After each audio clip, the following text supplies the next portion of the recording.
Okay, so this is the file that you shared with me. You will be able to see whatever keys I press in this region, lower right region. Um, so there are a few issues with your model and the file in general. So the first thing, so another thing in that you've created all these panels. Either I can maximize the panel by control space, hovering it over a panel and control space. I prefer to do it in tabs, so I'm going to just join this area. I'll close it. Now, one issue here is that you can see this. Let me zoom in. You can see this. This is something called as a shading issue.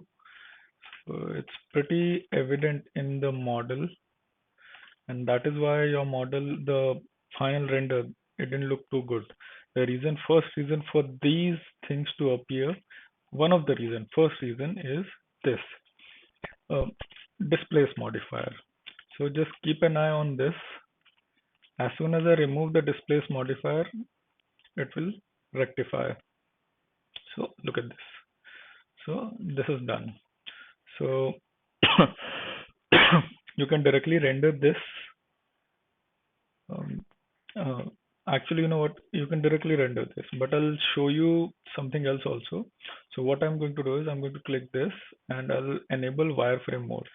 So as you mentioned earlier, you've modeled this Ashtray in some other software and you have imported it into the Blender.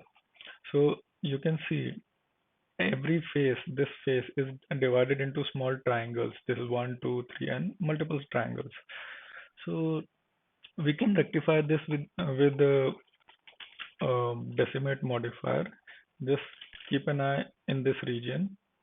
So there are three options in decimate: collapse, unsafe device, and planar. So I'm going to select planar. So what this decimate modifier is doing is, whatever faces are at an angle less than 5 degrees, this modifier is going to merge them. Okay. So if I remove this, you can see. So now if after applying decimate modifier, if I add that displace modifier, then it won't cause any of these issues. Now suppose I'm going to disable the decimate modifier. You'll be able to see this shading error, shading issue reappear. So decimate is going to rectify that, but I would say displace modifier is not required here. This is more than enough. So now we have tackled one issue is that we remove the modifier and we use the decimate modifier to clean the mesh. Another thing that you can see, this you can see the faces clearly. So you don't like, it's not that difficult to get rid of. Just right click and shade smooth. So everything gets shaded smooth. Okay. So one option is to not apply a decimate modifier. So there won't be any such shading error. Just right click and you're done. Okay. So there is still some shading issue. You can see. So we are going to use a decimate modifier, I guess. So after shading smooth also, you can see the issue is still there. So for that, what we are going to do is we're going to use a weighted normal modifier. So what this is going to do, it forces a plane surface to appear flat. There won't be any shading issues. So here it shows that enable smooth auto smooth in object data properties. So what you're going to do is just go to object data properties. Uh, I'll zoom in and in normals and select auto smooth. Okay. So as soon as I click auto smooth, the shading issue is gone. So after that, we will move on to the materials. So let me save this file. I'm going to save it as a new file. Okay. So I'm going to shift to the shading tab. Okay. So you can see the ashtray appears pink. The reason for that is that you didn't pack the concrete material that you were using. So that is the reason these images file, I don't have these image textures. So hence it appears pink. Pink means that some texture is missing. So what I'm going to do is I'm going to select these textures and just remove them. Okay, I'll zoom out. So I'll show you again. I'm deleting them by pressing X. Okay, so it is pure white. Now what I'm going to do is I'm going to hide everything else except for the ashtray, and the shortcut for that is Shift H. Okay, so now you want the ashtray to be black, and actually in 3D nothing is pure black, so we are not going to make it fully black. We're going to keep it dark gray type. Okay, so now you have this.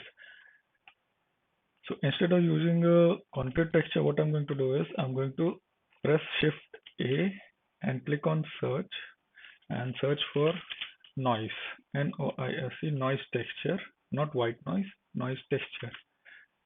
Add it here. Now, if now one more thing, if you don't have Node Wrangler add-on, just click Edit Preferences, go to the add-ons,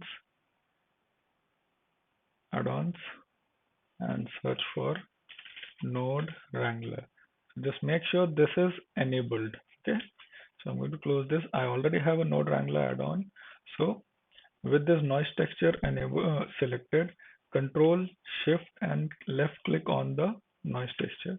Now you can see the noise texture can be visualized directly over the model. So now while selecting the noise texture, press Control T. Okay. So currently the texture coordinate, I'll zoom in, texture coordinate is generated. So what I'm going to do is I'm going to select object coordinate and plug it into vector. I'll remove the generated one. So you can see the texture is being applied on this. Okay.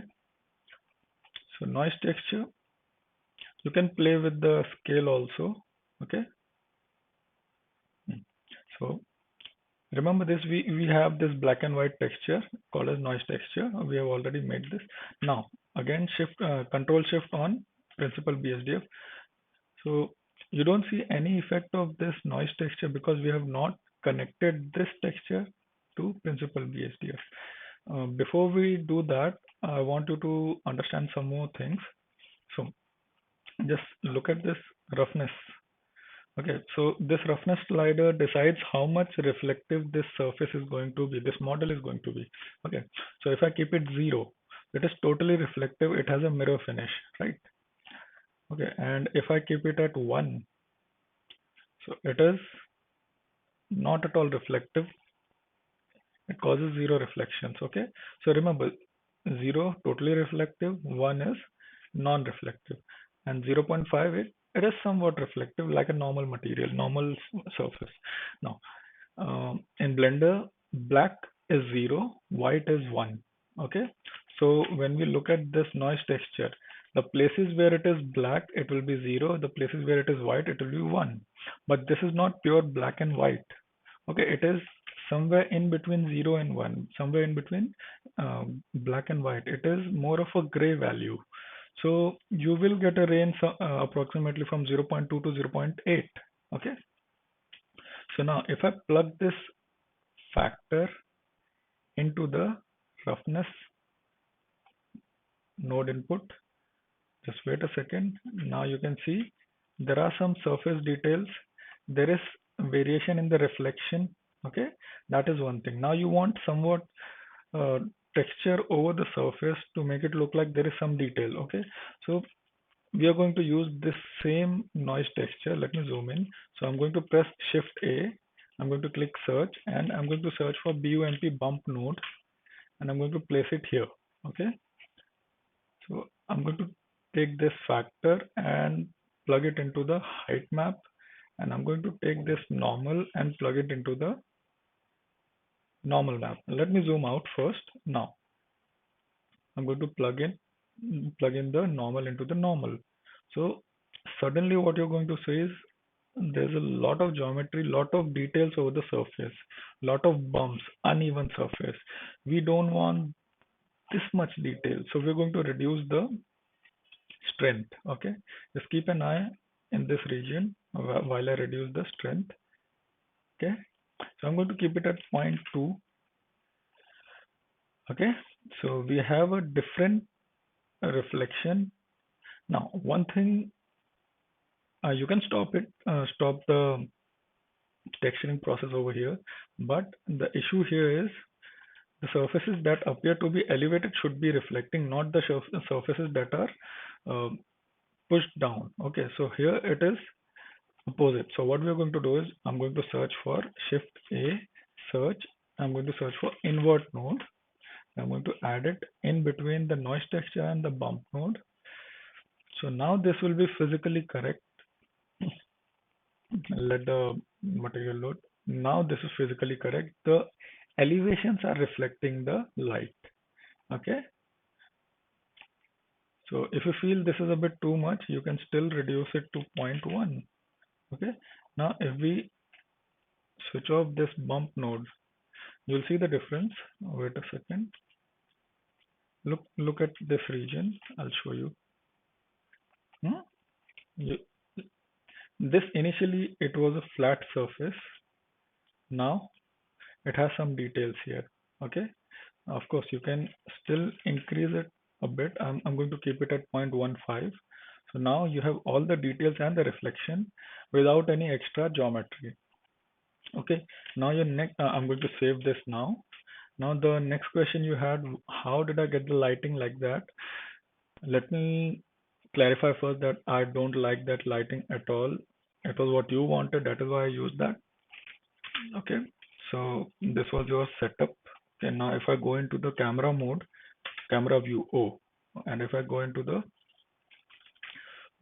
material view, it looks like this. One thing, always bevel your models. So here you can see this is, one second, this is infinitely sharp edge and this is not going to catch any light. Okay, I'll show you an example. So I'm going to add a bevel modifier, add bevel, and I'm going to keep it at 3, and I'm going to reduce this at this level. Okay, so we can see the faces. So I'm going to right click and shade smooth,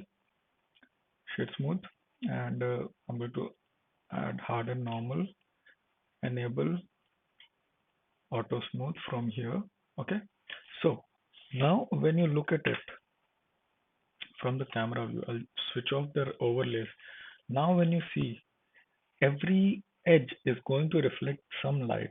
So this now looks somewhat realistic. Okay, so when we had the bevel off, there was no light reflecting from the surface.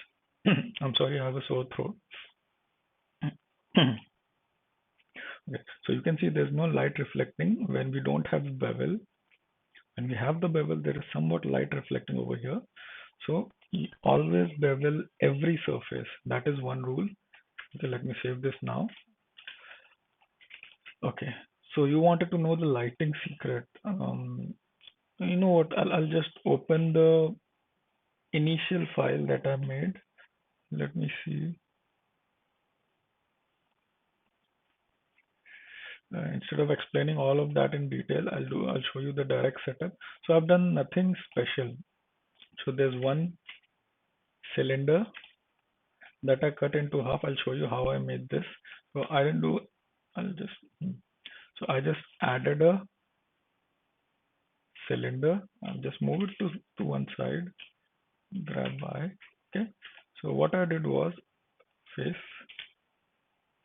into the wireframe mode. I selected all these faces and I just, you can see I selected all these faces. I clicked X and deleted, I'm sorry, X and not delete what is it, delete faces.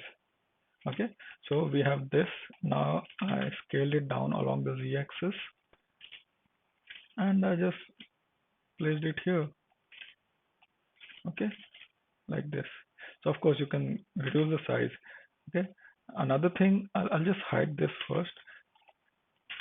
Another thing what I did was I'll just open the shading tab here itself. Okay, so for this, for this uh, thing, the cylinder that I cut, I added a emission shader with a value 15, and you wanted that purple pinkish light. Okay, so I added the purple or pinkish light. So if I reduce it to 1, so you can see the color. But when we keep the strength at 15, it starts appearing white. Why? Because it is the strength of the purple light is so much that it starts appearing 15. So what we can do is, I'll just I move it to EV. So I'm going to switch on the bloom and you will be able to view the bloom.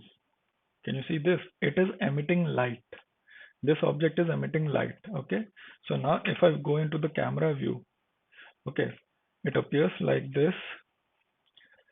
So now you may ask that in the render, this thing was not available while at the same time it was casting some light. Okay. The reason being, let me zoom in. Can you see this? It is called as object properties. I went into this. I went to visibility and not this. Okay. So this thing works only in cycles. So I'll have to change it to cycle. So what I did was I went to the object properties, I went to visibility, and in this ray visibility, I deselected camera. So what it is doing is while rendering the scene, this object is not going to be visible to the camera, and hence it will not be visible to the render. Final, it won't be visible in the final image. Okay, that is one thing. So now you may ask, why did I use this? Why did I not use a light of this color? Let me first select this color. I'm going to hide this light. Okay. So what I no, I'll just add a simple point light. Grab X, grab Z. So in the point light, what I'm going to do, I'm going to add the color and I'm going to increase the power to 500 and I'm going to change it to render view. The reason I didn't use that point light was because it made even this platform look, it gave this platform a pink color and I didn't want that. So that is why what I did was I didn't use a point light or any light source. Instead I used a cylinder. You can see I'm in the render view mode. Okay, I'll zoom in. I'm in the uh, render view, but that cylinder that I cut is not visible. When I switch to material view, it starts appearing in the viewport. When I again go to the render view, it disappears. Okay. So this thing works only in cycles. Okay. Now, when I go into the cycles camera view, you can see there's nothing separating the ashtray from this. And we need to see some more details. That is why I added, let me switch to the this. Okay. So that is why I added, oh, let me zoom out. So, so I wanted to see some more details in the renders of this ashtray. So I just added a light, area light. So you can see this, this area light is illuminating this ashtray. And if I go to this is illuminating this area. So if I move this, you can see it is going out and it is not lighting the scene. So this. So let me just zoom in. Control P. Okay, so this should be your final render. So I hope you understood the thing what I was trying to explain to you. I hope you understood how I achieved this lighting, although I'm not a very big fan of this. And I hope you understood the issue that was with the mesh. Anyways, have a great day. Bye bye.